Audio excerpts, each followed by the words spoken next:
থামলে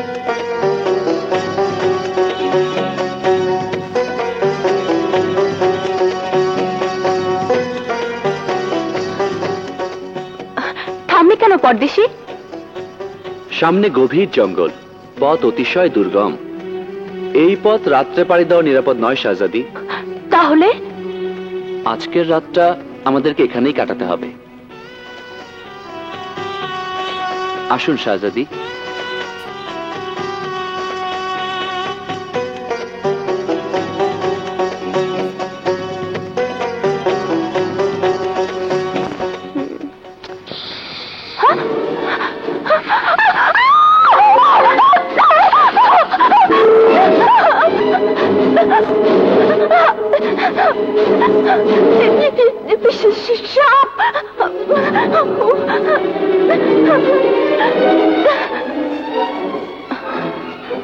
ভয় নেই শাহজাদি, ওটা নিরীহ প্রাণী। আপনি নিশ্চিন্ত হন, আল্লাহ পাকের ইচ্ছায় আমি আপনাকে হেফাজত করব। শুক্রিয়া। আসুন।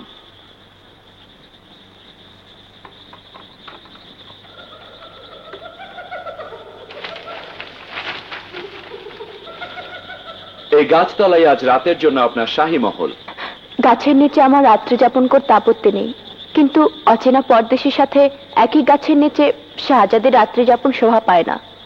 এই মোস্তফার কাছে নিজের জীবনের চেয়ে শাহজাদের ইচ্ছা অনিচ্ছার মূল্য অনেক বেশি। আপনি নির্ভয়ে রাত্রি যাপন করতে পারেন।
না শাহজাদি, না, গরিবের খুন জমিনে পড়তে দিন।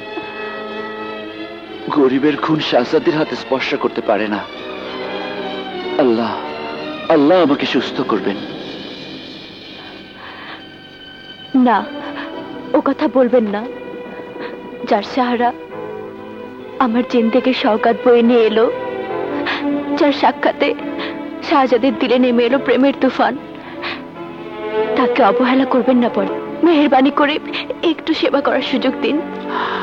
শাহজাদি রুবাইয়া, আপনার আব্বাজান ওয়াদা করেছেন ওই জাদুকর শয়তান গোখরার হাত থেকে যে আপনাকে আজাদ করতে পারবে, তার সাথেই হবে আপনার শুভ পরিণয়, আর পাবে অর্ধেক রাজত্ব। আমি আপনাকে শাদি আর ওই রাজত্ব লোভে আজাদ করিনি।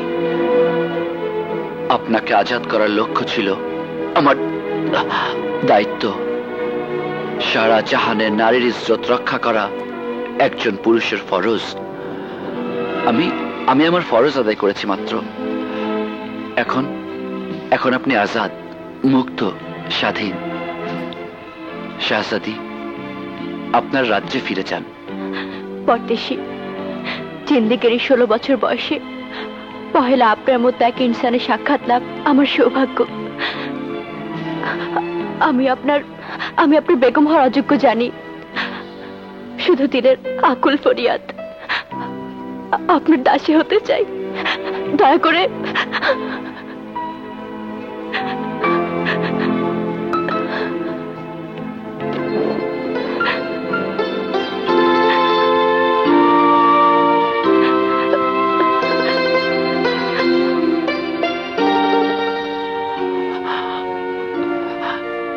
শাহজাদি, কেন আমাকে শরম দিচ্ছেন? কেন আমাকে ভালোবাসার মুসিবতের অন্ধকারে? এই শুধু ভালোবাসা নয়, এ আমার আসুভেজা দিলের আফসানা। আপনি একজন সাধক পুরুষ, যার মহব্বতের পরশে যে কোনো নারী হবে ধন্য, জীবন হবে স্বর্গীয়, সুখময়। আপনার ভালোবাসার পরশ থেকে আমাকে বঞ্চিত করবেন না পরদেশী। আপনার দরদ ভরা দিলের আওয়াজ আমি পেশ করব বাদশার দরবারে। আপনার সাচ্চা মহব্বতের কাছে আমি নিজেকে বিকিয়ে দিলাম পরদেশী।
বসরাই গোলাপ তুমি দিলেরই বাগানে, সাথী হয়ে থেকো প্রিয়া জনমে জনমে, জনমে জনমে।